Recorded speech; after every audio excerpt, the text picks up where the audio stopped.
So that is where we go into topic. Oh, here we go. Good of the segue. week. This is the big one right here, and I especially got you on as being, I would say, big into the film community, because that's specifically what the topic of the week is going to be about. That film community that's out there. You know, it ranges from smaller channels that just do their movie reviews to the whole video essay craze, which we'll get into. Yeah. To, you know, even the bigger ones where it becomes podcast. You know, you got your Colliders, you got your big names, John Stuckman, stuff like that. You have those opposing negative ones. You know, some people say like YMS, Red Letter Media, and stuff like that. There's different perspectives from everybody, and then you have those that seem like Watch Mojo, Looper. That's another one of those examples of a channel that's not authentic. It's just a big corporation. A channel that kind of feels like the company in Ready Player One that whores out the pop culture to stuff like that. Yeah. And it's not to say that they don't sometimes have like a good video, but yeah, like what culture, stuff like that. So I think it's become an interesting scenario specifically for us because YouTube has a bunch of different communities. Vloggers, fashion, you know, science, a bunch of different channels. You and I are very much invested into the film community, and that's what I wanted to talk about. And let's, I guess, start off with the positives. Yeah. What are the positives that you've seen being in the film community? I know you do a lot of reaching out. I try to, when I can, just comment on the videos that I do, like trying to give them a boost, because I remember as I was building up my channel, I loved it whenever somebody would comment and be like, yo, you're watching, I'm being watched. And sometimes as you're growing your channel, you feel like you're not being watched, and creating a fan base is fantastic. It's great, and that's definitely something that everyone should build. But it's when you have your peers watching you too that you go, that's crazy. So as far as the good, I mean, I think it's a great community, and I really enjoy lots of different channels. I love Red Letter Media. I disagree with Ralph the Movie Maker a lot, but I still like I think he's a tremendous creator and really good at his craft, and has a lot of potential to go somewhere in the future. That's a guy who I would like to see sell out. I'd like to see him hired to make a real movie. Like I want to see him become an actual director. You know, what he would do? I would be proud, like a proud father. But yeah, I enjoy lots of different creators. I think that everybody, there is a sense of self-righteousness a lot of times in this community. People saying that their opinion is fact and kind of being a little bit pretentious about it, or personally insulting filmmakers because a movie is bad. And there's an obsession with talking about bad movies. Like, I mean, a lot of people do it. And that's fine, because I think there is a lot that we can learn from bad movies. Absolutely. Easily. But at the same time, it does breed a lot of negativity, I think. Yeah. And what's even funnier is lots of the channels who talk about bad movies, like YMS talks about bad movies a lot.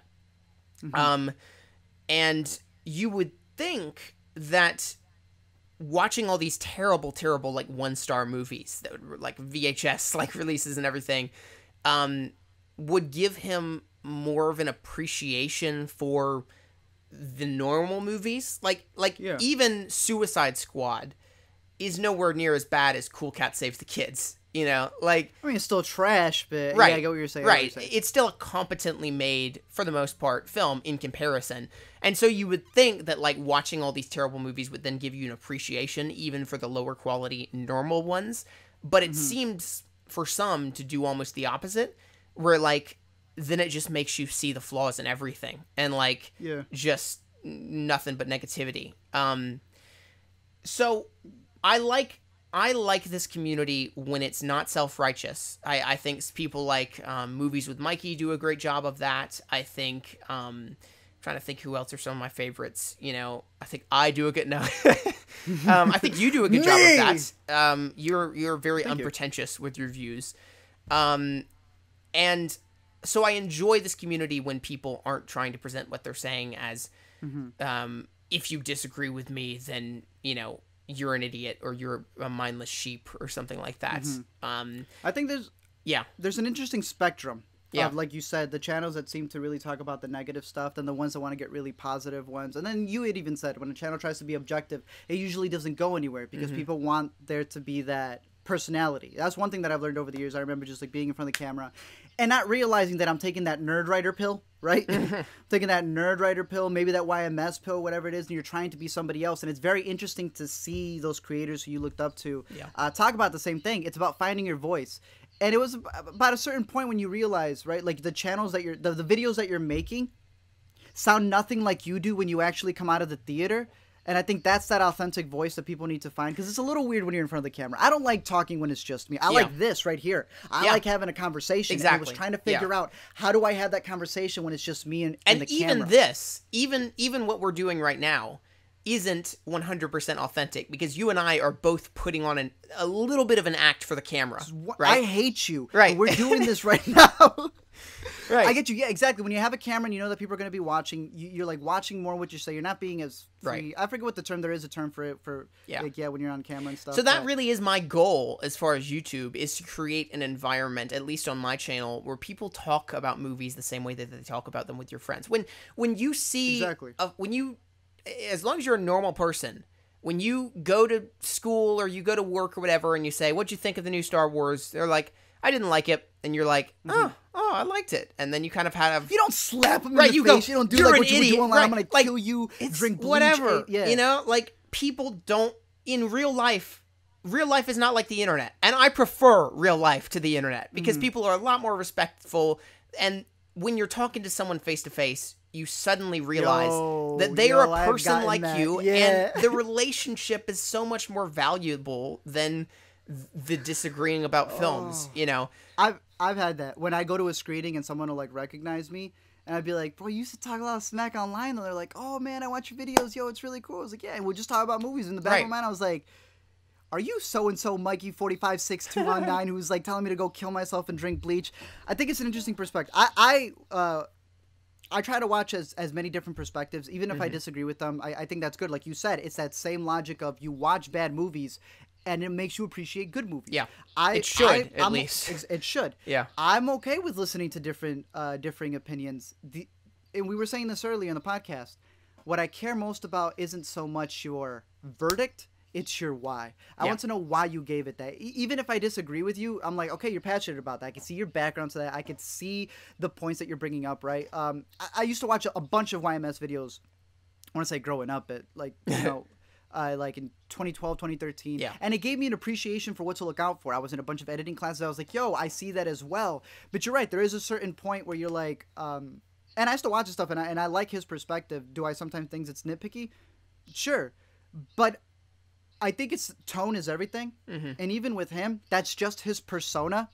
I know some people don't like that, but that's his persona, just like someone maybe overly chipper, right? Let's go to the other perspective. Right. Jeremy Johns, right? And I think it's just like, it's like a restaurant. Just because you don't like a restaurant or a type of food doesn't mean that nobody else can't like it. Jeremy Johns is never making a video, right? And I'm not saying I'm the biggest fan of him, but I respect what he pioneered in his own thing, or the Schmoes or Stuckman, right? That they created their own lane, and you many times get that person from YMS or Red Letter Media who comes in and you're like, you're not that critical and you're not getting into things. But that's not their realm. You know what I mean? That's like we were talking earlier, people wanting something from a movie, but the filmmaker's like, I never told you that's what I was going to give you. And for YMS, I love when he gets into those movies, when he rips apart movies, and then he talks about one that he appreciates. And I'm like, I like that. I don't agree with you ripping apart this thing, but you know, that's your perspective. So I do enjoy, I enjoy YouTubers that if you watch enough of their videos, you slowly start to see who they really are, you know? Like, I feel like that's been the case with Ralph. If you watch one of his videos out of context, he can sometimes seem like a really big jerk. Like, but because of the sarcasm. After having watched him for several years, I think, and I've never met him, but I think I get him a little bit more than one video would convey, you know, if that makes sense. Like, I like YouTubers that you feel like you get to know a little bit more over watching their videos, where you may not understand their personality completely after one video, but they let bits of themselves seep in to everything. Exactly. And I try to take that the extra mile with my videos, especially my Harry Potter video. The Harry Potter was extremely personal to me. I mean, I've got photos of me as a kid and all kinds of stuff from my actual childhood involving why I love Harry Potter.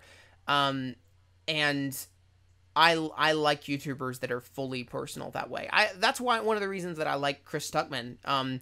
Even when my childhood, my childhood, you could say that he's got kind of basic taste or whatever, but he seems like a genuinely nice guy who's just honest with his opinions, and he is consistent. Yes, and I think he's been ahead of his time on certain things. He said Rogue One was bad when it first came out, and everyone was like, boo! And now everyone says Rogue One is bad. Yeah. I mean, yeah, that's kind of how the viewership goes. But no, I agree with you. We were talking about that earlier about making it more personal. That's what I like seeing. It's either be personal with it and explain to me why you like the movie. To me, it's always just about the why. I really don't care about the rating thing, and that's what I hate because so many viewers will go and they just care about the rating, right? Yeah. Like I always think, big in music, I watch Anthony Fantano, and he'll give you his whole breakdown. Yeah. But then people will just see the number. Right? YMS is the same thing when he gives you the number, and a bunch of other reviewers when they give you the number, whatever the rating is, and they'll be like, "Why would you give?"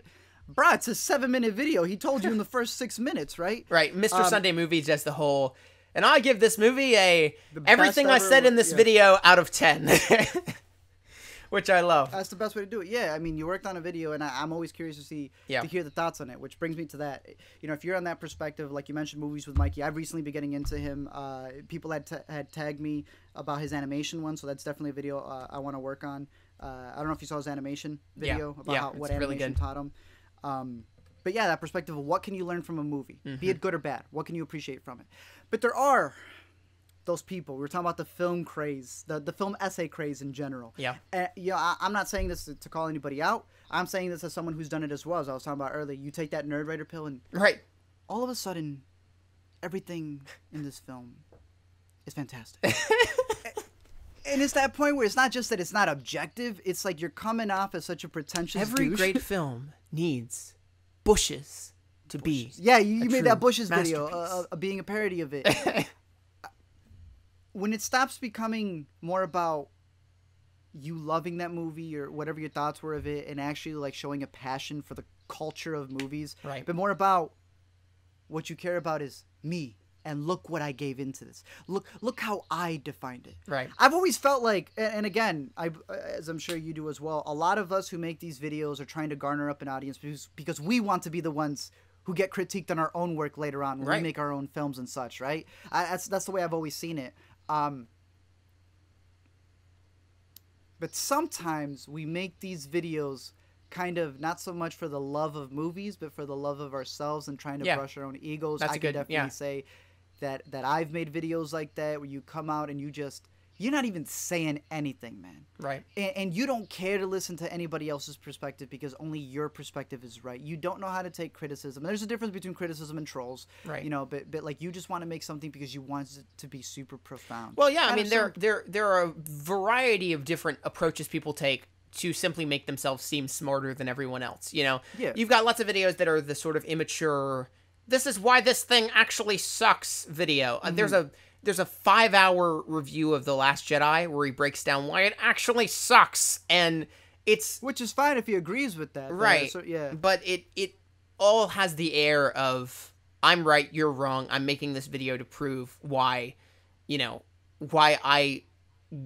understand why this movie is bad and you don't, and you should agree with me. And then you've also got the other genre of that where it's talking really slowly and proving that you're knowledgeable about this thing. And it's all emulating Nerdwriter. And I think Nerdwriter is a phenomenal creator. He is a brilliant, intelligent, creative person. But just copying him isn't going to get you anywhere. You need to embrace your personality and your style for Tony Zhao to stand out. Yeah. Tony Zhao, when he was still around and he was making his videos, those definitely like pioneered that video essay thing. And then you have like lessons from the screenplay. Channel Crimson, I think, is another one I can think of. It becomes difficult because you are also in an environment with YouTube that if you want that to be successful and to be pushed and stuff like that, not every video you can make if you're trying to pounce one out a week or whatever can be profound. Sometimes there's just not a lot to say, right? That's why I created a second channel where I'm pretty much was like, all right, people really want to hear what I have to say about this, but I can't make an explain video of it. But some people want. That's been the case with some movies that I wanted to make videos about. I really liked the movie Game Night. I thought it was great. Right. But what profound thing can you say about it? Right. Like, I've been trying to brainstorm a script for it for a while, and there's some notes I can make. Like, I want to talk about some of the influences on it and everything. But, like, it's just, it's a good movie, but it's not, like, great enough for me to break apart and analyze every scene, you know? It's just enjoyable and fun and well made, you know? But I feel like if I were to make a video about it and talk about why it's so brilliant, then that might be a little bit pretentious, where I'm just trying to create meaning where there is only a little bit, you know? Yeah. I mean, I've seen that, especially because I love doing explain videos. That's when I really got into my niche, because like we said, when I come out of a movie, I've just seen the movie. Yeah. I don't want to tiptoe around, but you guys haven't seen it. Right. I can't talk, no, yo, I want to talk about spoilers. If I'm going to talk about the why, I need to tell you the why. And that's when I was like, all right, I really like these explain type of videos. And I started doing that. It's been very interesting. I'm not saying I invented the word explained or anything. There are Copyright it. Channels. Copyright the word explain. Oh, yeah, let me find bros this thing. No, there were definitely other people who were doing it. Other people who I highly respect, who have used those phrases like ending explain and explain and whatever else. Then I see Collider doing it.